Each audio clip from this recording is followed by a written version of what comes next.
But I just did want to mention while we're waiting, we decided we wanted to keep this presentation a dialogue, and that our format is we're going to be sitting here having a conversation, and we'll be inviting you guys to join in with us. So just so you know, we won't be sitting here at the podium. Can everyone hear me okay in the back? Okay. No water. Okay. I'll watch the ice melt. Or is that all gone? All gone. All right. Well, welcome everybody. Welcome to the session, Making Digital Pay: How Publishers Are or Are Not Making a Return on Their Digital Investments. My name is Marianne Calilhanna, and I am the Director of Marketing for Synveo Publisher Services. And I'm really thrilled to be here today with each of you and with the people up here who have worked so hard to help put this panel together. And when we started planning this session, Shaun Barriball over there and I had a conversation, and he made a statement that really resonated with me and I think with everyone sitting in this room, is that 2014 is the year that digital strategies and products must deliver in terms of P&L. And I think everyone sitting here today is deeply aware of the investments that have been made over the decades in technology and staff. And today we're gonna discuss what the return looks like, what works, what hasn't, and we hope to hear your experiences as well. So we have this excellent panel of publishers and vendors that support them. And I do want to stress that this presentation by no means is meant to offer a magic bullet of what everyone should do. But we've gathered these experts together to detail their experiences from the trenches in hope that we can share in success and our failures. So with that, seated on the far left is Shaun Barriball. He is Vice President of Mobile for App Studio. Next to Shaun, we have Rebekah Stacha. She's Senior Manager of Technical Publications for the Society of Petroleum Engineers. Stephen Heffner, to my immediate left, is Vice President of Product Strategy at MarketResearch.com and Simba Information. And Bill Trippe is Director of Technology at MIT Press. Now I'd like to invite each of the panelists to tell a little bit about themselves and why they're here with us today. So, Shaun? Hi, good afternoon. As Marianne said, my name is Shaun Barriball. I'm the VP of Mobile for Quark, in charge of the App Studio product range. App Studio is a platform that's used by a number of different verticals, not just the STM market, so consumer titles like BBC Good Food or a Metro newspaper, B2B titles. But of relevance for today, App Studio also powers a number of STM mobile apps like New England Journal of Medicine, BMJ, and also work closely with Synveo. So I guess my take on the title, which was Making Digital Pay, in the context of mobile, I guess prior to this year it's been considered new media, experimental, and possibly even a little bit of a vanity exercise for quite a lot of our clients. But this year, see a lot more focus now on the kind of P&L of the mobile app, direct or indirect revenue that's coming from those mobile apps. And I think that we've seen a lot of discussion today in the other sessions about how consumer consumption habits are changing. The pie of the different devices we're using to consume content is becoming more fragmented. But I think interestingly that pie is also getting bigger. Potentially consumers are using multiple devices per day to interact with the same branded content. And I think that the most effective publishers are focusing on the key challenges of discovery, usability, relevance, and revenue generation across multiple devices. And I think that brings with it some challenges around things like the authoring process, the workflow, and trying to kind of achieve a digital first sort of end-to-end process really. And I think most importantly, there's a big focus now on evolving the bundling and packaging of content to really suit the devices that exist today, which I think is beyond the issue concept that is perhaps still conventionally used for digital and may not be the right thing or the most, the best option. Thanks, Shaun. Rebekah, why don't you share your experience and why you're sitting here with us today? Okay, hi, I'm Rebekah Stacha. Can you hear me? Do I need to pull this closer? Rebekah Stacha, I'm the Senior Manager of Technical Publications, Society of Petroleum Engineers. And for about the last, since 1998, we've had a digital library, and we've put all of our content in there as individual papers, kind of as a separate from, as he was mentioning, from doing it just issue-based. And we continue with our journals as well, so we have conferences and journal papers in our database.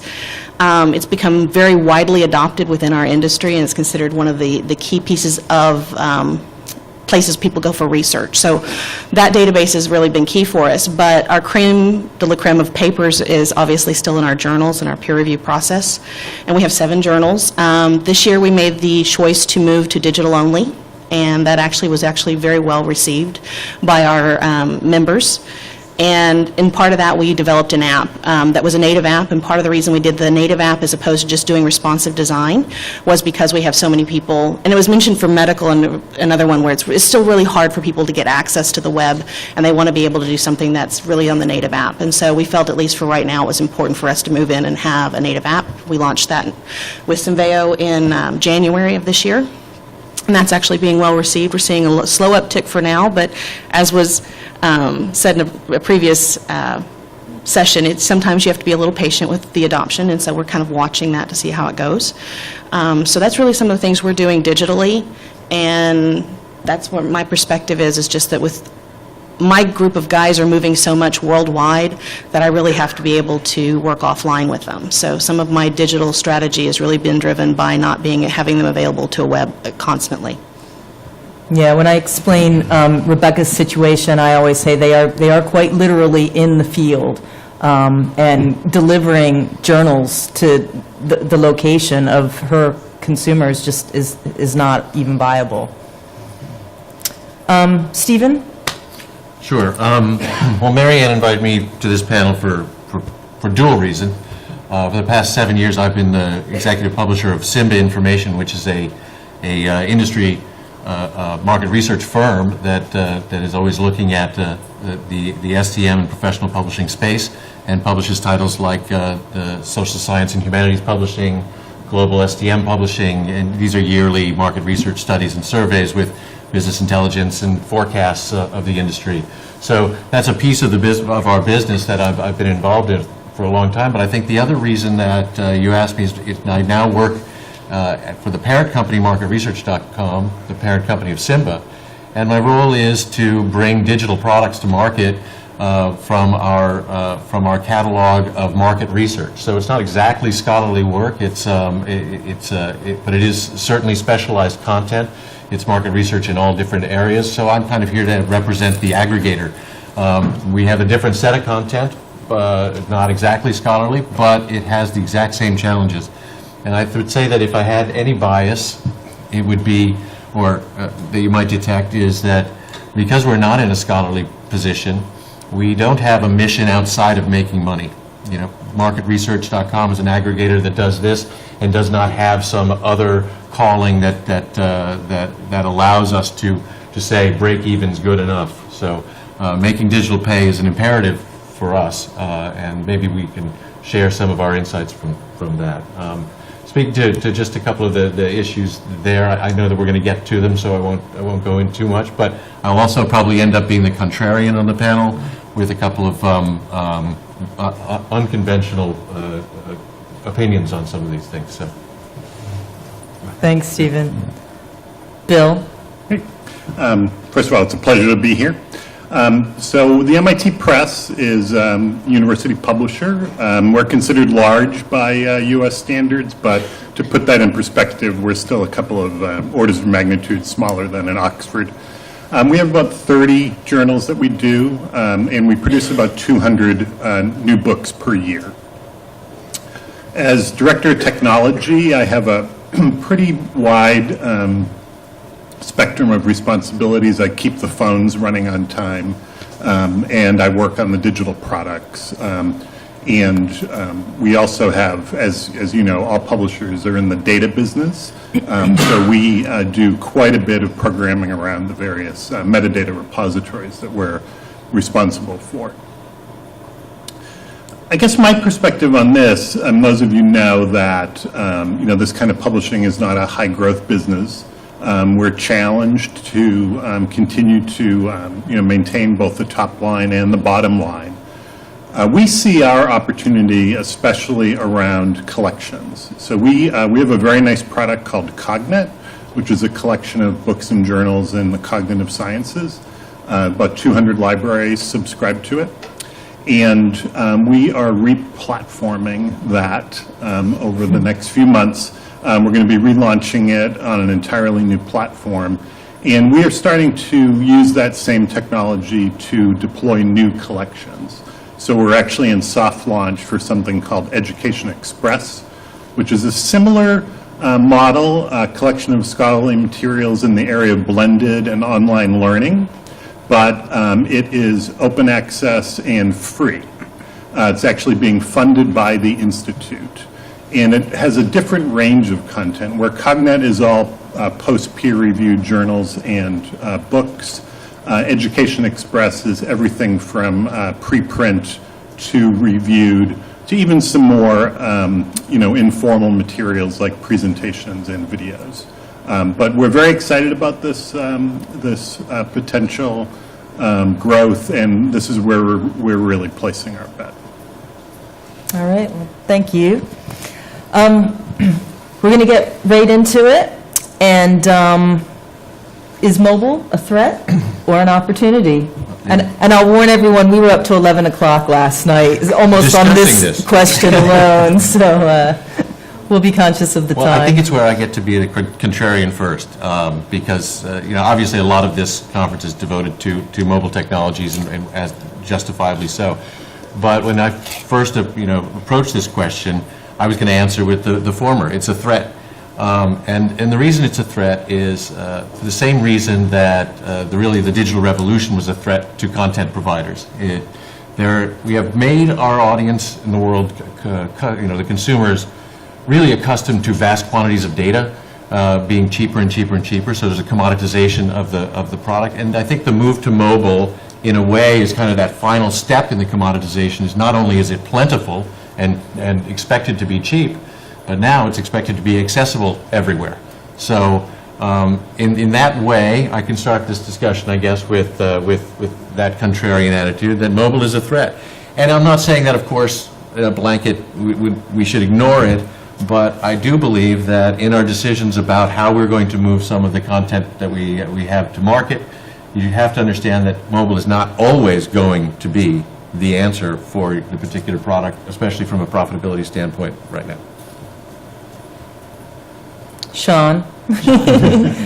Well, I disagree. I think, to some degree, I think the commoditization point, for those that are charging for content, then yes, but there's a risk that there's the perception of web content, where everyone expects things generally to be free, could cross over into mobile, and people are less willing to pay for content they did previously. But to me, mobile is only a threat for those that don't either grasp the opportunity, or perhaps the fact that we're all being distracted, spending lots of time on lots of other mobile products, is a distraction from the amount of time they would otherwise be spending with your content. If you look at the opportunity that mobile represents, the app stores provide an amazing shop window into new geographies that you couldn't otherwise reach. They provide payment mechanisms that are very convenient. I think the BMJ Group CTO said to me that she can see a time when it will be cost effective for them to give tablets to people who subscribe in certain geographies rather than send them the print version, as an example. I know that many journals are institutionally subscription funded, and in that respect, mobile gives you lots of great analytics about the amount of usage from a given institution, which helps you justify that subscription, but also allows us to do some interesting packaging and bolt-ons to those subscriptions. I think we're still in the very early days of understanding that opportunity. I think the approaches that have been taken to date have been quite conventional, as I just said, and I think there's a lot more disruption in terms of what we can do with these devices, and I don't think we know what that's going to be yet. But if you think about the opportunity where we can publish in a much more fine-grained way, allowing easier segmentation to slice through the content, I think if we can achieve a better serendipity of access to content, and even in the context of sort of professional social networks and the sort of social curation of content, where your peers, you get a list of things your peers have read, as you would say in a kind of more conventional news context, it can add a lot of value and a lot of opportunity. Rebekah, did you want to? Well, actually, I was just going to say, one of the things that, I think that mobile's just where things are going to go. I think people are going to be moving further and further away from sitting at a conventional desk. You're already seeing people beginning to have... Can y'all hear me? I'm sorry. I think I'm actually probably the quietest one up here now, which sounds weird after last night.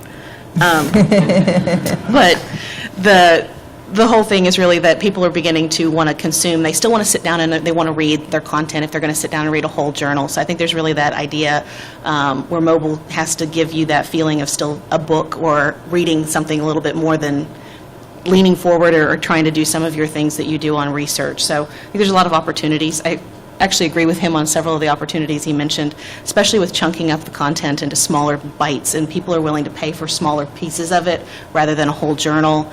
They want to find that one piece of information they're looking for. So the more that we do mobile that gives them that ability to get to the information they want as quickly and easily as possible, the more opportunity you have to make revenue off the smaller pieces instead of the whole thing. But the institutional subscriptions are still what drive most of us, so that's just still one of the challenges. Rebekah, during our conversations, you brought up that concept of lean forward, lean back, and we'll probably be referencing that a little bit. Do you want to just kind of I think I heard it introduce that mentioned. concept? I think I've heard it mentioned by someone else earlier, so some of you probably already heard it. But the idea of when you're doing research and you're sitting at either your laptop or your desktop at your desk, and you're leaning into the computer and you're doing a lot of research, you're sitting there kind of actively doing it. But when you sit down to read a book or you want to read through a full article and really spend time to absorb that, that's when you want to lean back, and that's where you really see the idea of, I think, the tablets for that particular aspect of it. Like, it's where you're getting a lot more of the uptick from people reading the content in an app. They want to sit down, they want to spend their time with it. I'm personally happy to do that. I have hundreds of books on my tablet, and I read them. That's where I read now. So I think there's a lot more people moving to that to absorb content over time. But then I think and we've heard it mentioned earlier, if you're talking about a mobile, then it's really about getting that quick answer or finding something and marking it for later to read to that. So when you start talking about digital, you always have to look at it kind of as both the lean forward technology and the lean back. Yeah. Bill, what would you like to add? Yeah, we're feeling fairly pragmatic on the issue of mobile. So we actually have done a few apps that have been basically based on titles, book titles. And they've had modest success. And one of them actually, it's called Non-Object, is a pretty stunning app. It was actually developed by a partner working with the author. But again, modest success. I would say our bigger and more significant effort was working with our journal hosting partner to create a mobile version of the journal's website, which you can access through any mobile browser. And again, that's probably where we're going to, we can only place so many bets.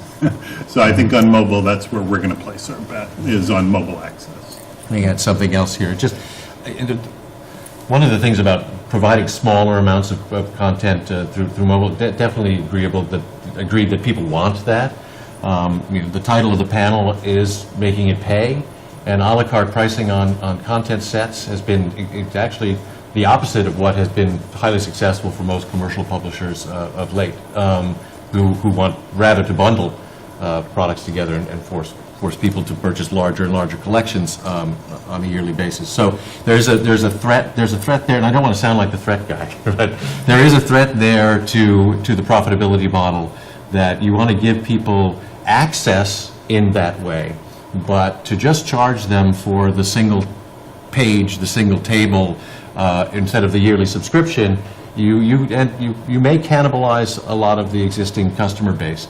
The way that it does work for us in a platform we have called Profound, where we do slice up content from a lot of different publishers, the model only works if you're bringing those publishers an audience that did not exist before, who would never have purchased entire reports. You understand, market research reports are $3,000 books. They're $5,000 books. So, so there are customers out there who would never pay that, but will pay for the content in slices.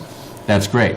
But if you're going to open up that kind of a platform to people who are your existing customers and say, no, don't pay me $3,000, pay me $25, then you're in trouble.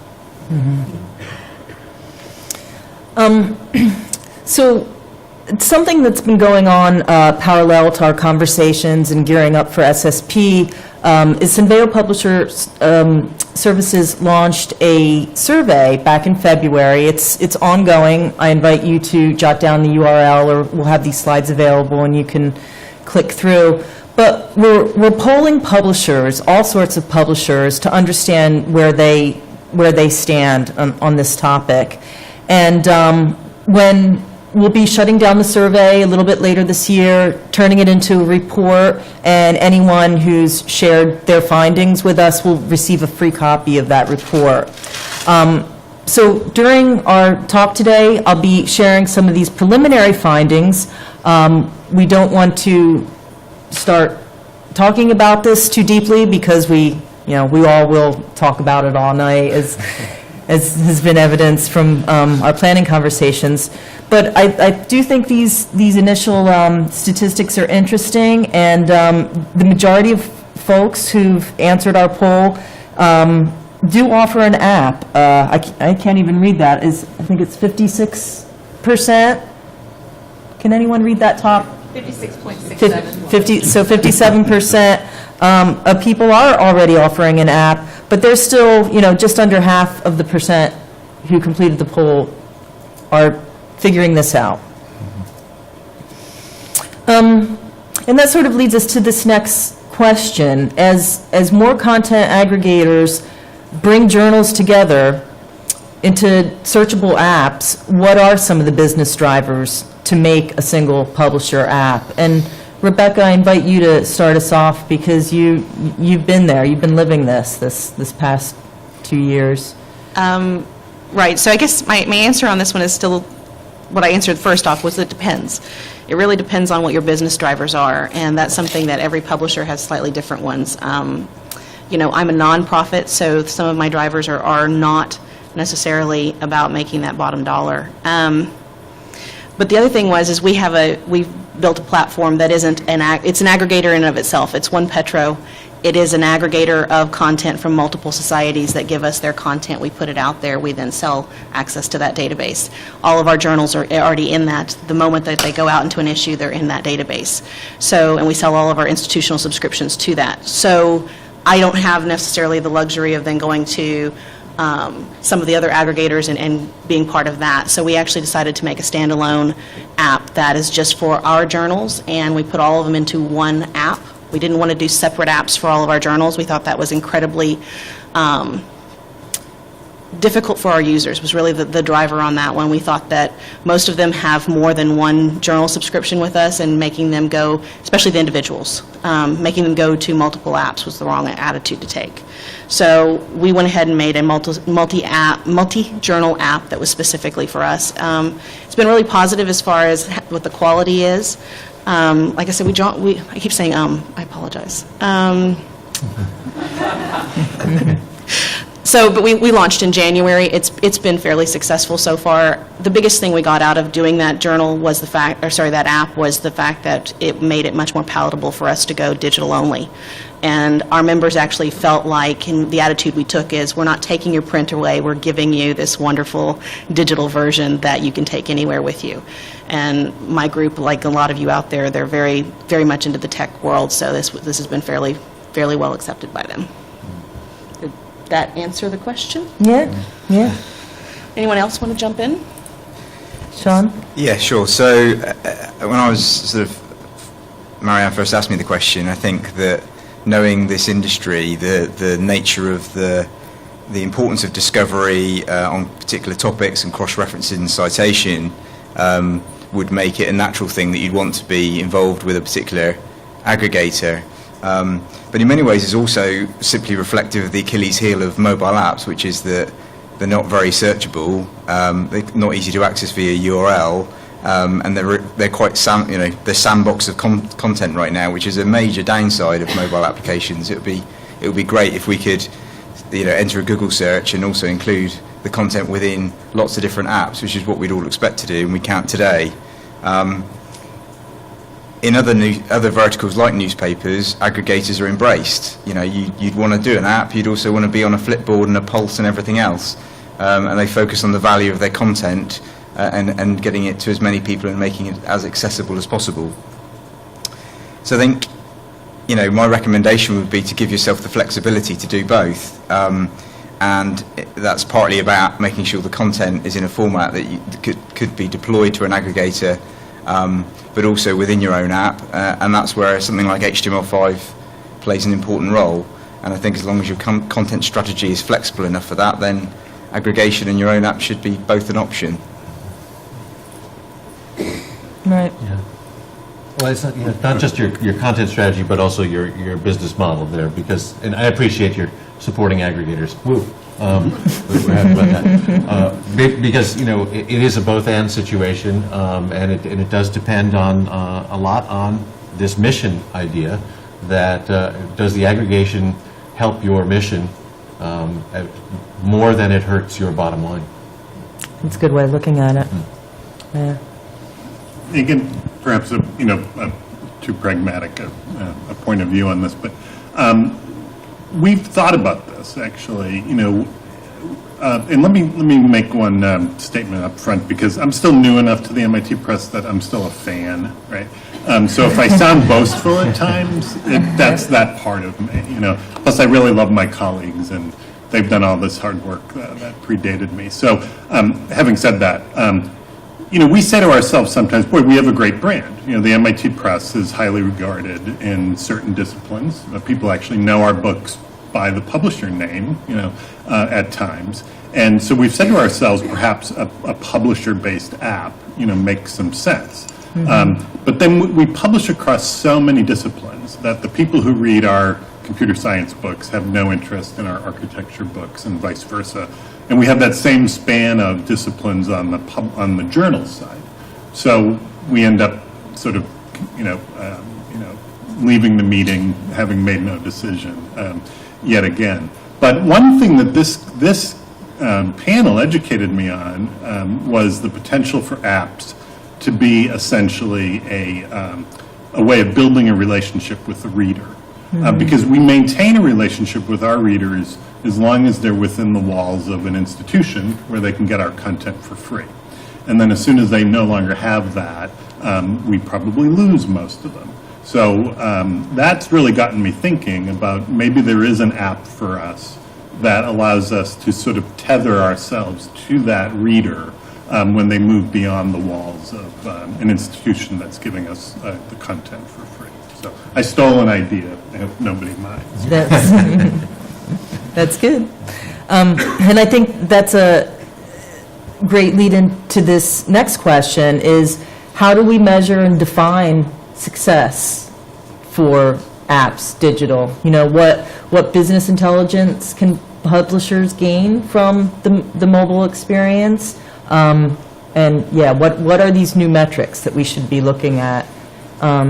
Shaun, why don't you, I thought you had some interesting insight into this during our conversations. Sure. Why don't you lead us off? So I think the answer to this is often different for different clients.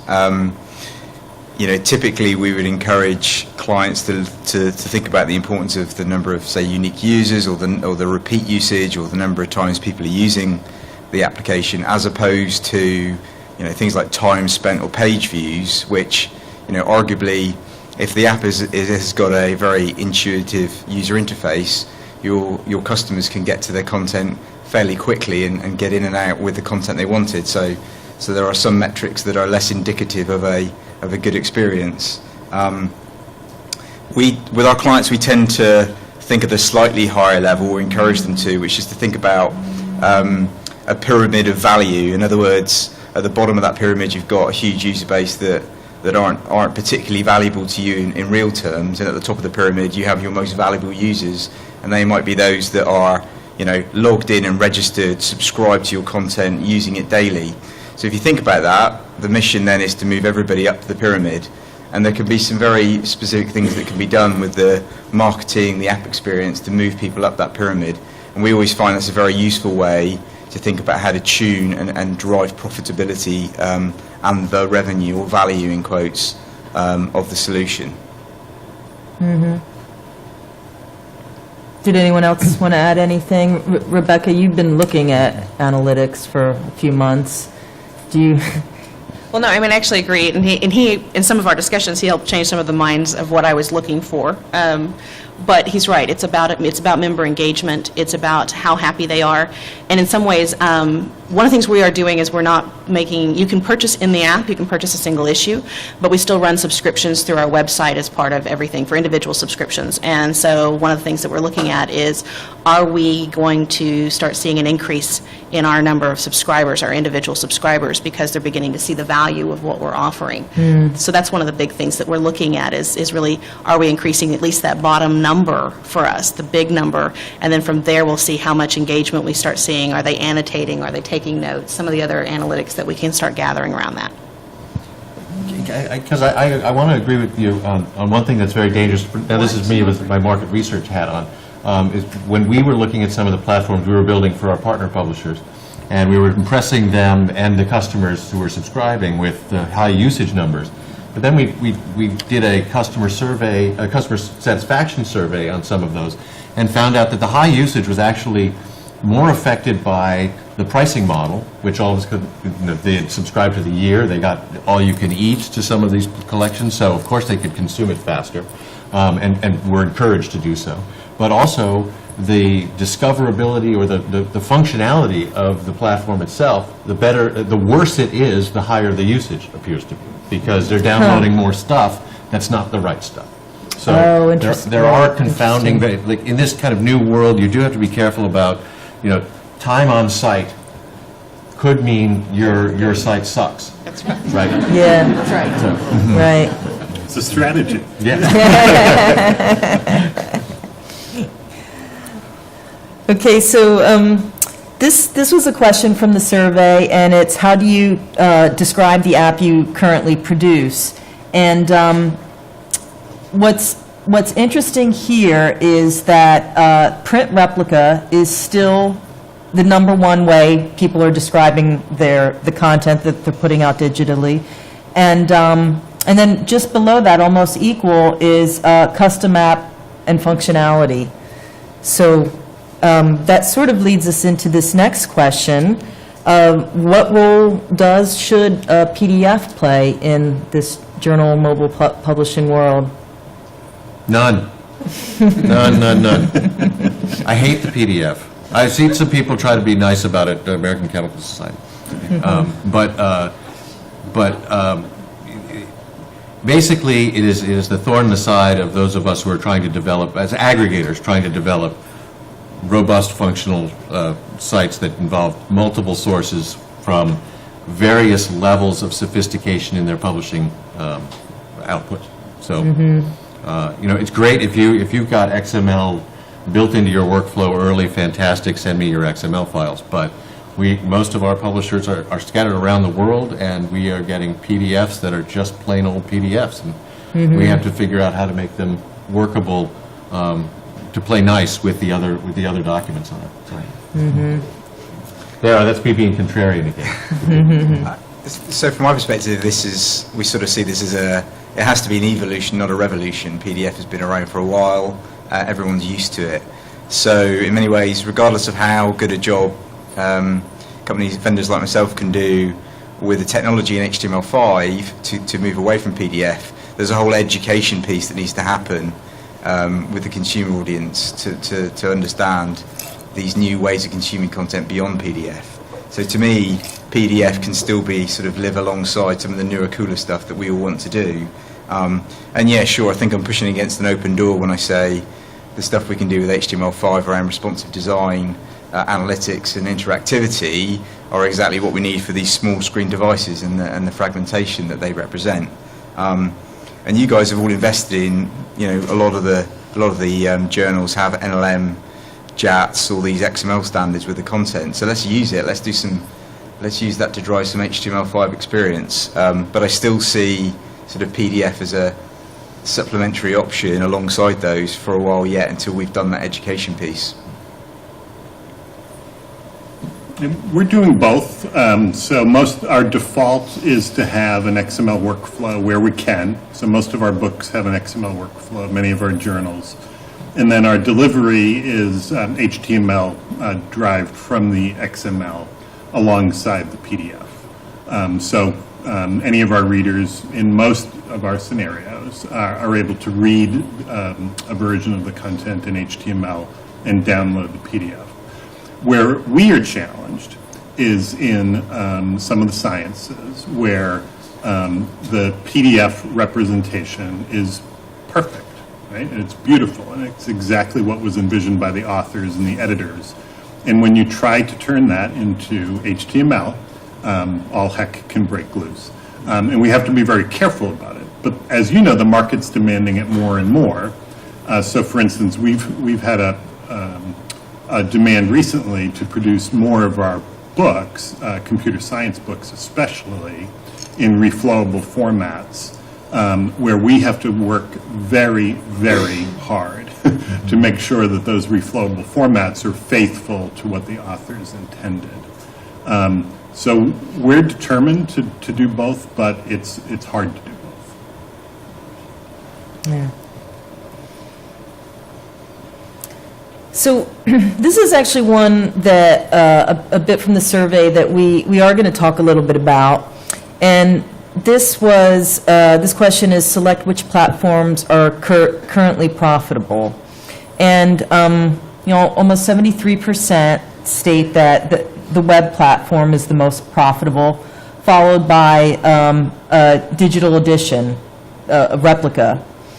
So, and then we have tablet and e-readers sort of coming up in the rear, almost equal.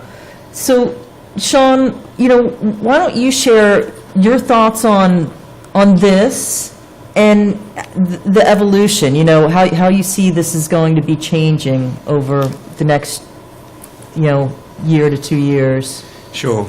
So, actually in the last session there was a conversation about the role of web versus responsive web versus apps, which I think is a good question. Should you do one or the other or both? Mm-hmm. I think that there are a number of really good reasons to do apps. Not all. If you take the really high-profile examples of companies who've basically withdrawn from apps and just gone web, or web apps, then like Financial Times and others. They're fortunate in that they have 100% coverage of their user base. They have existing billing relationships with all those users. They have the email address to be able to market to all of those users. There's a certain scenario where they don't necessarily need some of the advantages you get from having a mobile app in terms of the discovery, payment, and other things. And there are also features that we can do with apps we can't quite yet do with the web. Things like background delivery of content and other things that are very useful for this industry, so that I can pick up my tablet the day after Rebekah publishes a journal and I know it's downloaded and ready to read. The answer is you don't have to do one or the other. You can do both, and that again comes back to a content strategy where you have the ability to produce something like HTML5, and then you use say a hybrid app purely as a distribution channel for that content. So you can do both. Yeah. Any other thoughts on this? Well, this is something we were talking about, I think, last night, but a little bit on, the part where you were discoverable within a app store, and so, the part about pushing content out and using Apple and Android to be kind of your vehicles that help some drive for your app. That has both negative and positives to it, so you kind of have to weigh that as far as what you want to do. if if you can be found in the App Store, it drives more people to download you. But at the same time, you have to play with Apple, and they can be difficult. It can add a lot of time to develop. It can add a lot of time to get approved, and you have to give them revenue. So there's a lot of downsides to doing that as well. And I think that the web starts to get around that, but for right now, it's just one of the evils that's out there, and it means that you end up having to do both web and app if you're going to do it. Yeah. I don't see you can do part right now. Yeah, there's one other point I was going to make, which is that someone said asked the question of one of the speakers of whether you should do Android, iOS, Windows 8. How do I afford to do all of those platforms? And I was on a panel with a guy from Google, and he said, we can't afford to develop native apps for all of these mobile platforms, so how is any publisher going to afford it? Yeah. And I think ultimately that fragmentation is going to potentially kill native apps in the long term. There has to be consolidation because you can't afford to be on all these platforms. So I think, maybe apps are a fad, and in 5 years, 6 years' time, it will be the web again. I think consolidation is inevitable. How much, we were talking the other night, how much is the potential ubiquity of broadband also a threat to the long-term viability of native apps? I think at the moment it's a little bit more the functional and performance side. As the connectivity metrics we often see, they're a little bit lower in medical, but it's still 96%, 97% are connected on Wi-Fi, and certainly with tablets. So it's more about the sort of the features you can offer in a pure web solution at the moment as it stands. And obviously with HTML5 it does some cooler stuff, but we still can't do some of the things or achieve the fluidity that we can with a native app quite yet. All right. How does going digital change the value equation of products? Well, from my perspective, it's similar to your very first question about what does mobile do as a threat or an opportunity.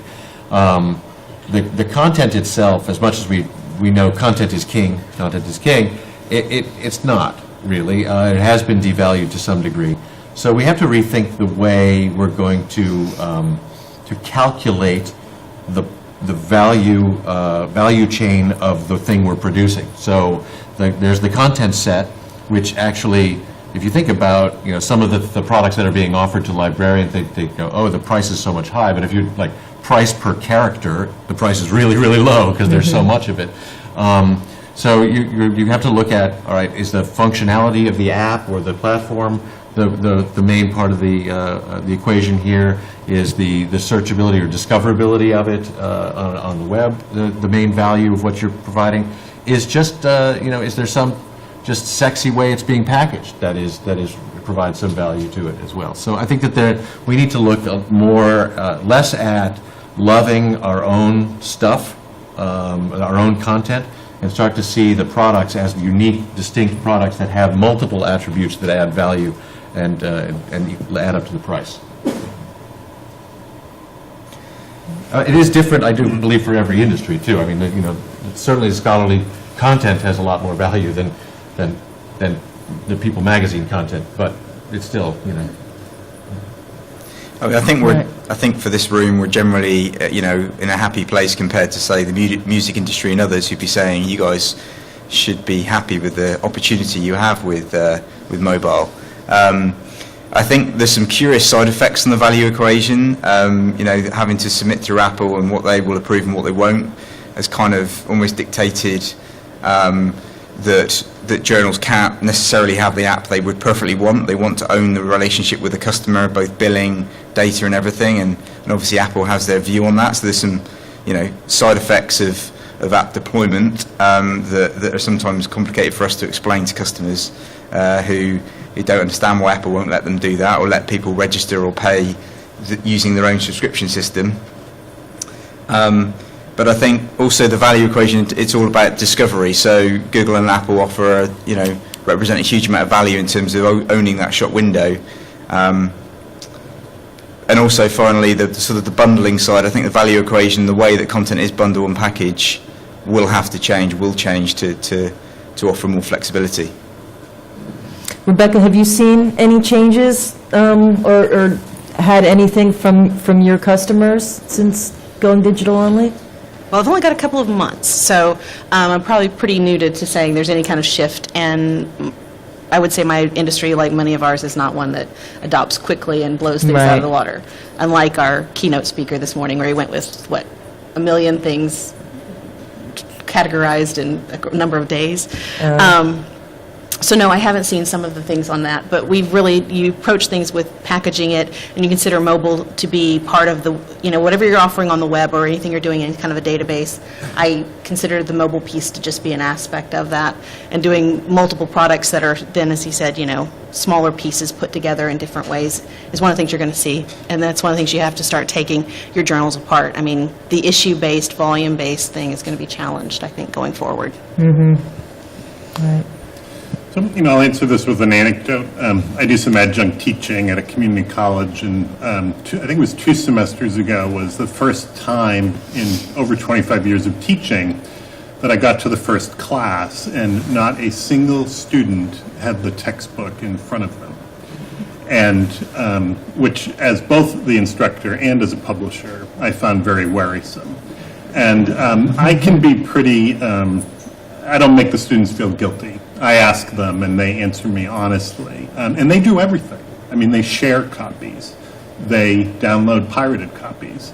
They buy the used copy even though they buy the previous edition even though I tell them not to. And then a few of them do the things that we had hoped that they were doing, which is buy the new digital copy. So I think and I'll say this purely from my perspective, not really representing necessarily the MIT press in this, is that I would like to know much more how our readers are attaching value to the content. In other words, I think my students are speaking volumes to the textbook industry, and we publish some textbooks in their very behavior. So I would love to know more on the scholarly side of our publishing. How are these researchers and professors consuming our content, and what value are they attaching to it? And I don't think we have enough data about that yet. Yeah.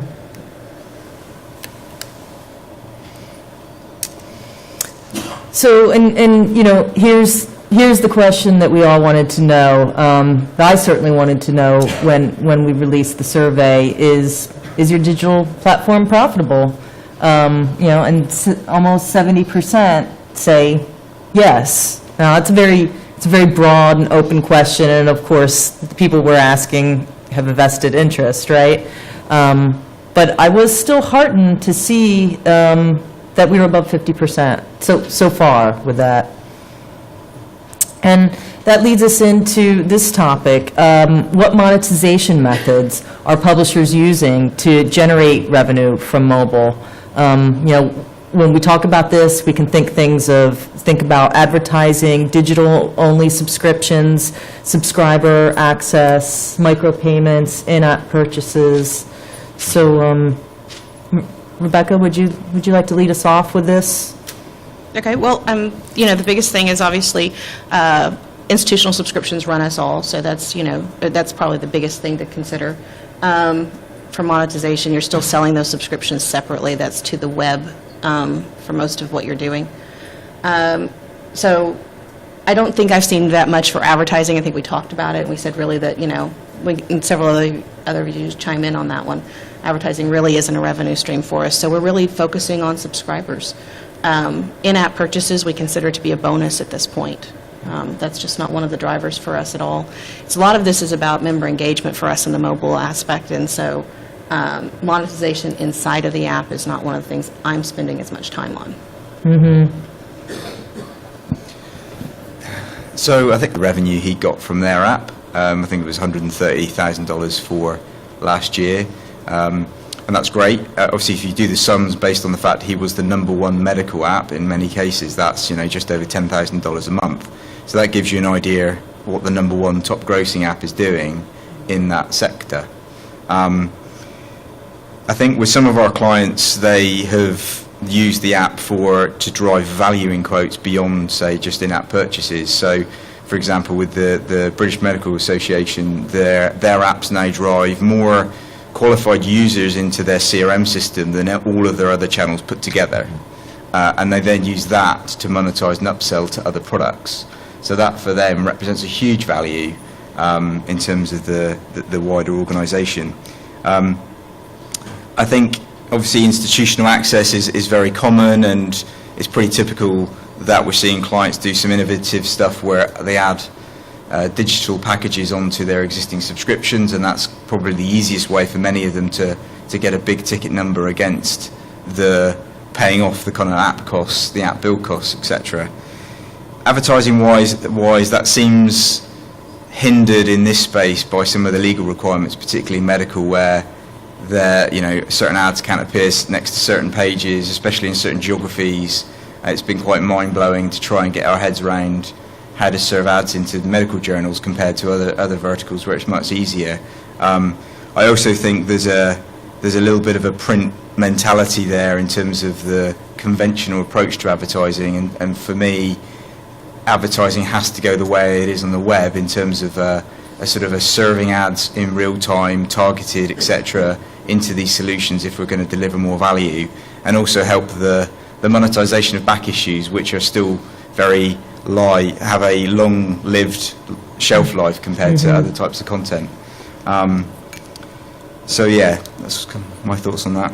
Yeah.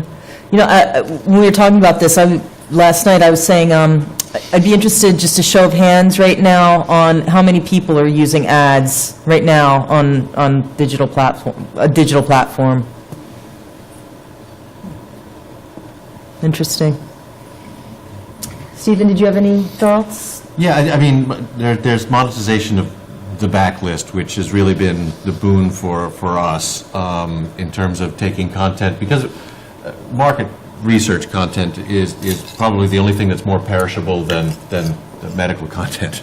Nobody really cares what happened in 2010 anymore in the market context. But we have been able to monetize our backlist, not so much from the perspective of people paying for it, but it does make it a much more attractive purchase for people to have the archives with them. So in a way, we're monetizing the backlist by making it the closer in the deals for our subscriptions going forward. The other thing that I think, and this is kind of a side to this, is we have been using our digital platforms and some technologies that are rather flexible based on Drupal. We've been talking about that a little bit, where we decided to build from our main content management system a fairly robust API that we can now just riff off of with Drupal platforms that run off it. And that gives us opportunities to build markets that we've never penetrated before. So Simba Information, in addition to being a publisher, but in professional markets, has a great practice and a good line in education publishing as well. We were able to put together a platform that is specifically designed with content from that Simba collection for technology companies, for the Apples and the Intels of the world, where they were not purchasers of our content. It was more the Pearson McGraw-Hill were purchasers of our content. But using these new platforms, we've been able to tap into markets that they've never saw us as a valid supplier before. It's not exactly monetization, but it is market expansion. Yeah, interesting. Okay. So this question, which platforms do you expect to be profitable by the end of 2014? And again, the web wins with digital edition and tablet apps rather close in second place.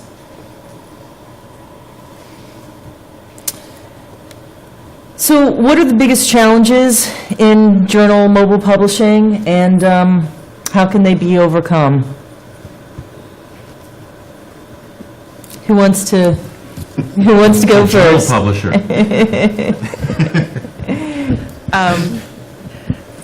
To be honest with you, the biggest challenge is going to be kind of the adoption of it, the overall, as more people move away from print, and they are, I think that's the biggest challenge is going to be, should you put your money into an app or should you wait and put it into web? I think that's one of the questions that's being asked now. If you don't already have an app, should you wait? Should you decide that you're going to do something later. I think that that's probably one of the biggest questions I see out there for mobile publishing is this the right time to move, or is it something you should wait and do later? For us, the time was right now. We decided we really wanted to be digital, and so moving our platform that way, we actually had originally decided to do it in 2009, and that turned out to be way too soon. So this ended up being the right time for us. I think the other thing is the expectations of what people are going to be able to do on the web and what they want out of their content is going to be the other big driver. You're going to be constantly asked to do more for less, and I think that's going to be your biggest challenge. We started off with that being one of our big threats, and I think that still is the fact that they want it to, anytime I want to look up a word, I want it to go out and, I want it to be all interactive, I want to see video, I want the world in my app, or I want the world in my web delivered thing, I want it to be easy to consume, I want you to do all this work for me, but I really don't feel like paying that much more for it. So that's, I think, the biggest challenge is the expectations of your consumers are going to be kind of limitless, and that's going to be your big challenge is how to get something that's good enough for what they need to do and they're happy with, and not maybe over-deliver, because I think you can spend a lot of money making some of these apps up there that do a ton of stuff, and your users, while they love it, they're not going to be willing to pay for it. Anybody else want to add to that one? Shaun? Yeah, so from my experience, I could do a hand poll of how many people have created an app and then the effort it's taken them to keep that thing going over the months since you launched it, you had never realised, and would you have done it in the first place had you realised the effort? So I think sustainability is a major challenge in this space to ensure that adding mobile publishing in an app doesn't add a huge amount of overhead to what are probably already very busy teams. And the solution for that is in part automation, which leads to the importance of moving from a print first to a digital first workflow, which is not easy, but many journals have managed that. It's something I think most of our journals now are pretty fully automated mobile publishing workflow driven from an XML-based authoring process, and that helps with the sustainability. It also helps on the next challenge, which is the fragmentation problem.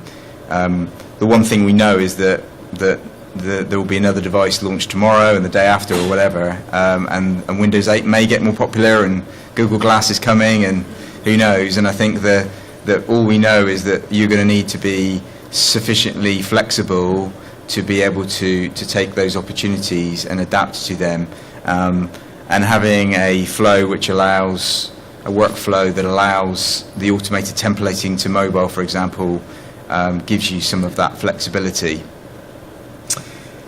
I think education is a challenge. Back to my point, it's not a particularly technical point. It's more about the education of your users in terms of what are you delivering with this mobile app, what's its purpose, what's its relationship to the printed version, what role does the PDF still play. I think that's an education point, and perhaps that's a collective exercise for the industry to just establish best practice for the user experience, and that's going to take time.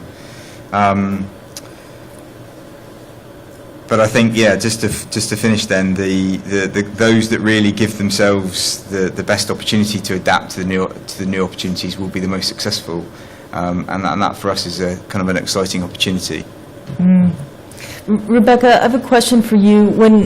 When your organization made the decision to go with the app, to go digital, how long to make that decision, to kind of get the business team behind you, and then actually do it to where you are today? I think one of the biggest questions we had was obviously still, should we go with something that's responsive design, or is it really worth doing the app? And that actually had a lot of questions back and forth. Was it going to be good enough? Because we just relaunched the One Petro platform where the journals are going to be there digitally. And was that going to be enough? And really what we said was, no, we need the app as well. So that kind of drove the decision making. Really what we felt like would be the acceptance level we got out of taking away the print. That drove really our decision making, and that made it actually probably about 3 months' worth of a decision-making process for us. So from there, we then decided to put the journal on and build the app, and we did that in about 4 months with you guys, yeah. 4 So months. massive decision in under a year, really, to execution. That's the other challenge, is really that if you think about it, the iPad has been around only since 2010, and Right. the adoption has been quick. So you can't take a year sometimes to decide if you want to do something. An app may no longer be viable if you take too long to make a decision. So, but at the same time, I want to caution that with, it can also be good to wait, because you could, as what was it, they were talking about, Chess said, hey, if we hadn't asked, we would have developed something for the BlackBerry and everybody would have been on an iPad, an iPhone. So sometimes, making a quick decision can also be a big risk.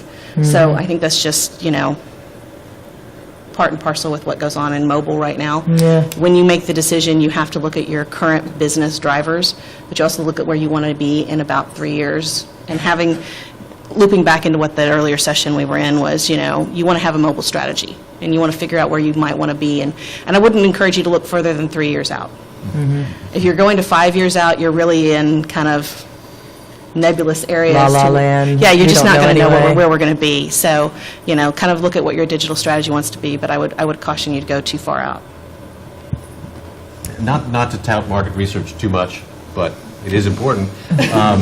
We were in the same discussions with our Profound platform of how did we want to move into an app with it, and et cetera. And we were far along in those discussions when my colleague in product development and I took a little tour. And we went to London, we went to New York, we went to talk to our top clients. We're all bankers. The major investment banks are our top clients. No secret there.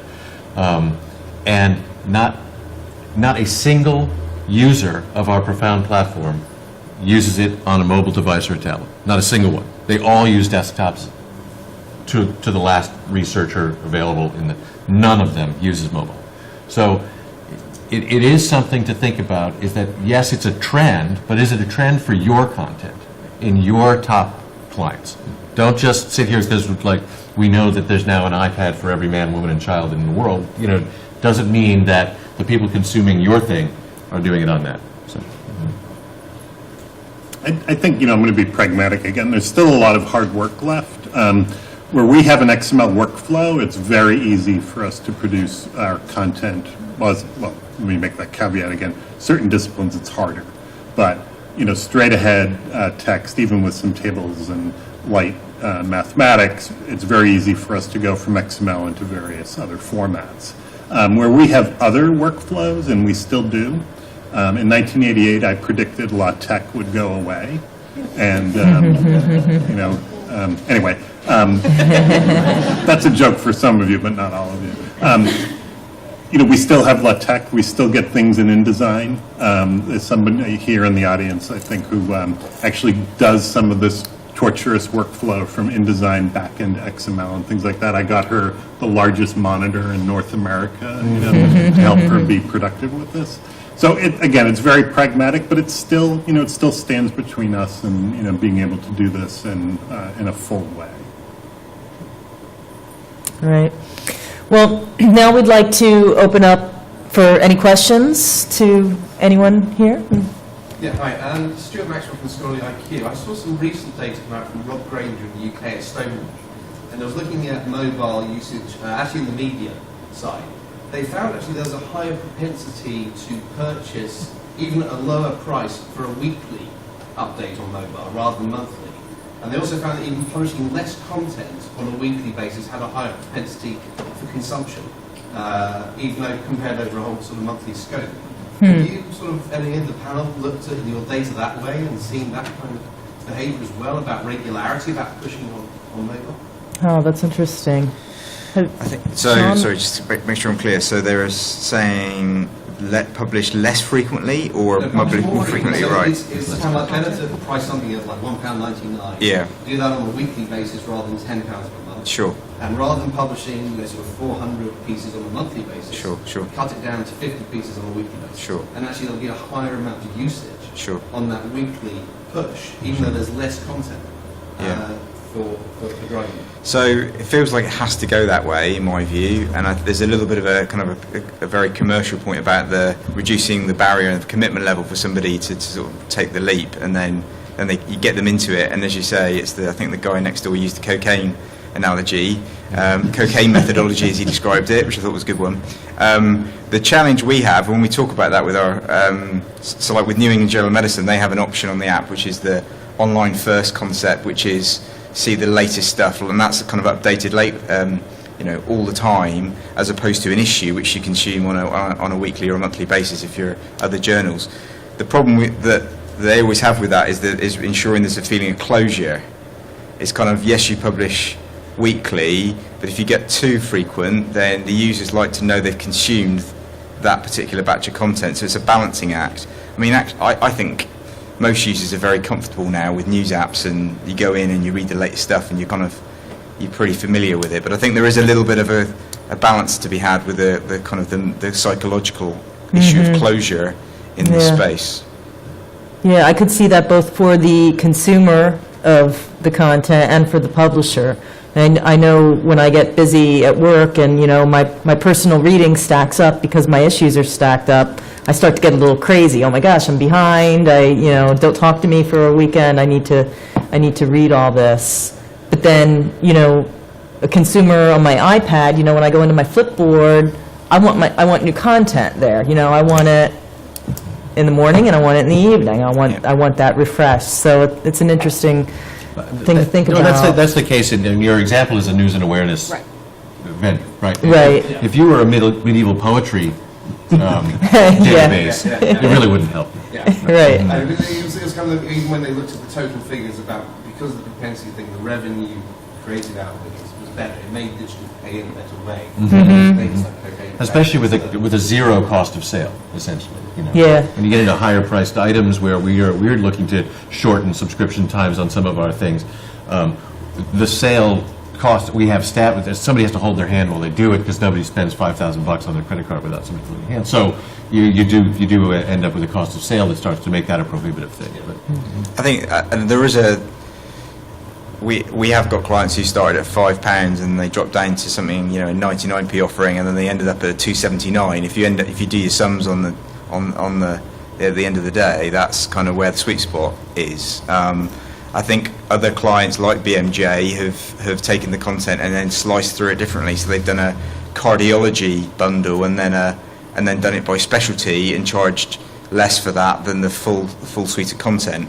I guess the logical extreme to the Flipboard example, Flipboard's almost like an endless issue. It just keeps you just keep going back in time, and maybe one day that will be one way you'll consume journal content is a continuous issue. There won't be a kind of a store page of different issues. I don't know. Yeah, I think that's actually something we talked about. It's not something I've implemented, but I think it's a neat idea, which is, everybody has a number of different journals, but if they could just say, hey, across all of MIT's 30 journals, I like these topics, and I'm willing to pay you a yearly fee if you'll just give me the information out of those 30 that I care about. And so you start seeing stuff that crosses, that somebody can specialize just for themselves. I would use Zeit as a good example, and I think that's something that people will be starting to be willing to pay for as a new product possibility. I mean, we haven't talked about other payment models, but there are, in other sectors, they're trying out time-based. I'll borrow 10 minutes of access at an article level. There's all sorts of different ways that I'll only just pay for the summary and the infographics or figures that go with it. I mean, there's all sorts of different ways that we could think about it. In your example, we do that with some of our product. We actually charge more for less content in those situations because we charge for the curation, essentially. And so it does get more profitable. I think that's actually a very good thing to consider, which is the fact that, we're shoveling content out at such a massive rate now. All of us are generating more and more content, and our consumers want to be smarter about getting it. They're willing to pay, I think, a little bit more if you are willing to do the curation for them, as long as you do it well. Right. Any other questions? Yeah, hi. Andrew Bassett, Group Publishing. I was wondering, what role do you think the general kind of trends around consumerisation and technology? So obviously you've got Googles, you've got the Apples, and you've got iPads. personal devices for 2 years. They're all in the workplace. We directors, board members want them. How much of a danger do you think that is, or a challenge, or an opportunity to publishing in general? Because clearly you've got the large consumer base that get used to using this technology in their personal lives. They expect that functionality capabilities eventually in their working lives. I mean, from my perspective on that, the kind of bring your own device challenge for this vertical, again, I think it's a good thing, because the more devices means more users. We work in other channels like finance and government, where bring your own device is an absolute nightmare, and that really they want to control the device and be able to exactly control the content that's on the device. We don't quite have that challenge here. I've been interested to see, I'd expected more institutional take-up of devices or sort of hospital level, etc. And I think I was expecting Android devices to be the sort of preferred deployment point of care device. And it hasn't really happened yet, and I think that's a total cost of ownership point. So I think at the moment it's being driven by devices that we as consumers are using. Maybe if a cheaper total cost of ownership device is more appealing to some of the kind of institutions, then there will be a sort of a kind of more of a rollout of more standardized devices, and maybe Microsoft are trying to get there, I don't know. We've been passing around this book, Don't Make Me Think. Have any of you read this? It's actually a great book about user interface and human interaction with technology. And and we would love to, design things as elegantly as, a Google does or an Apple does. And we really do recognize this as a challenge. I have a close look at what happens when we roll out a new version of our website or some of these new platforms, and users do the darndest things, and we know, we can see the behavior, we can see where they abandon the site. We know we have this certain pain point on our website, and we see people flee from it, and it's a very hard thing for us to solve it. Give me 3 drinks and I'll tell you the whole darn story. That's the plan. Yeah. But it is. I think it's a huge challenge. It's not just the equipment and the technology. I mean, they expect like user-generated content, right? Love-hate relationship with that from my perspective. So, certainly adds to discoverability of your stuff, but they usually say the worst things possible about your stuff. So, but it is something, I think, along your lines where you're saying people expect this from their social media world. They get frustrated when they have no avenue to give you feedback on the content you're giving them, and so that will be a challenge.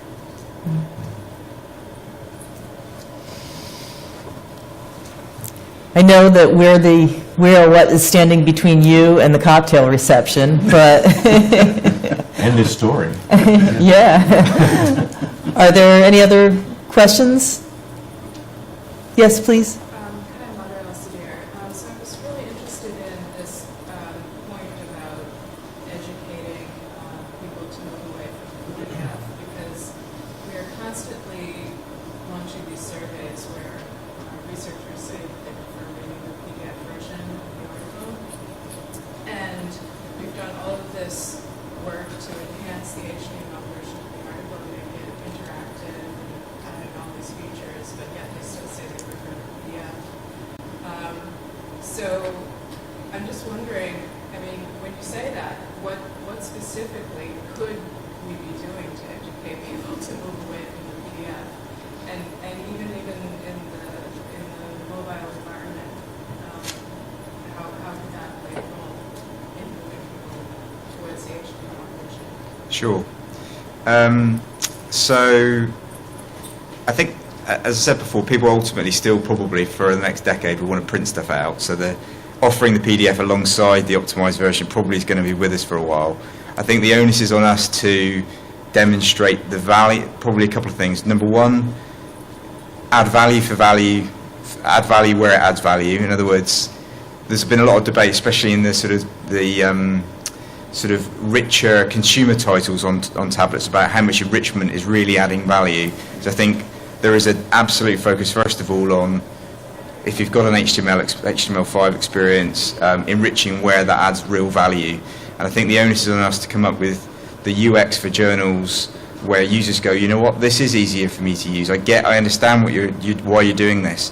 I think that's a lot about improving the relevance and ease with which stuff can be read. So I think there's some cool stuff we can do with HTML that will make it easier for people to digest research.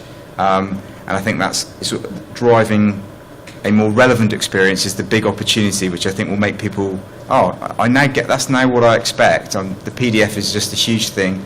I find it difficult to navigate. Now, this HTML5 experience, which uses the facilities for controlling the editorial priority and the way things are presented in a more meaningful way, I think people will get more excited about it. It's a challenge we face in I think a lot of verticals. Finance and journals are two that are very wed to PDF. Searchability, trying to think of the other things we've done, but essentially it's really communicating to users and persuading them this is a better experience.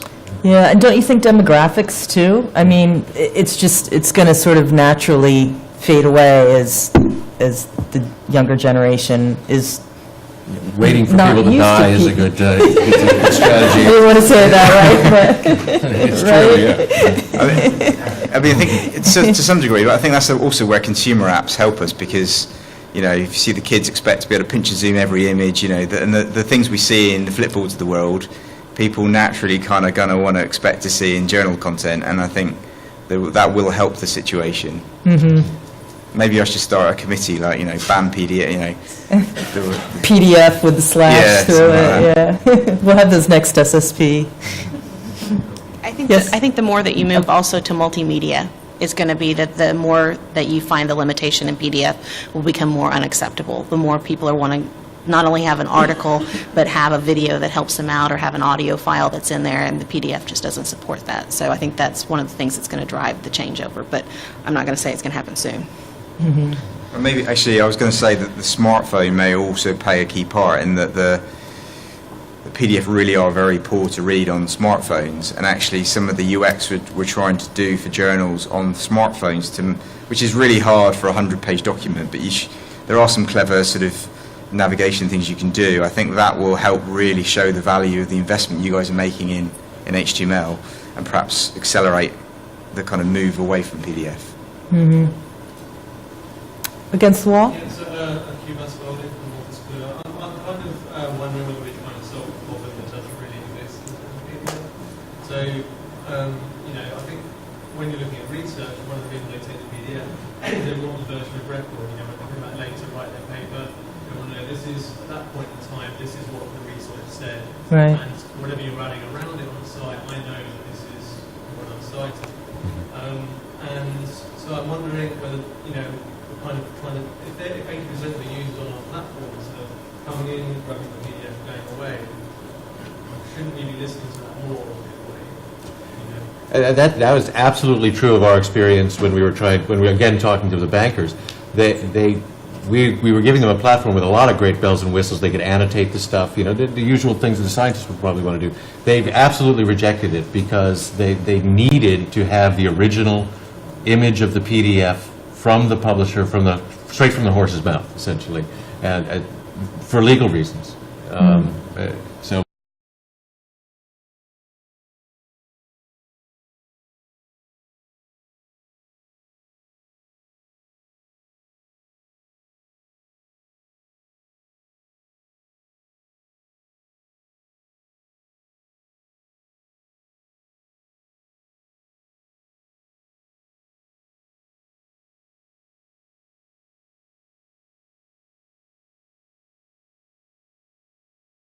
They would not accept a redacted version. They wouldn't accept I guess just a modified version at all. They needed that original page. This is why we do both. So, essentially, as I've said before, our default is to deliver both an HTML derived from XML wherever we can, but really always still the PDF. But I think that's interesting that you're both talking about PDF, the problem being the demand side. I think that the problem is being, for us, is that we can't do the neat discoverability stuff we want to do with the PDF. It's not about it being used as much. I also want to use the phrase, thinking about the acceptance level of moving away from print, feeling like, so maybe there's a difference between what the perceived value is, you get your app, you get your bells and whistles, and we can sell that because it feels valuable. In terms of the use case, what they're actually doing, the PDF plus a few smaller bells and whistles might suffice. So it's maybe about what is actually the value to the user, what is the perceived value as we try and sell the product.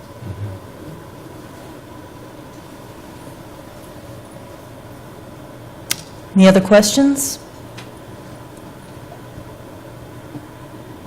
All right, well, thank you, everyone.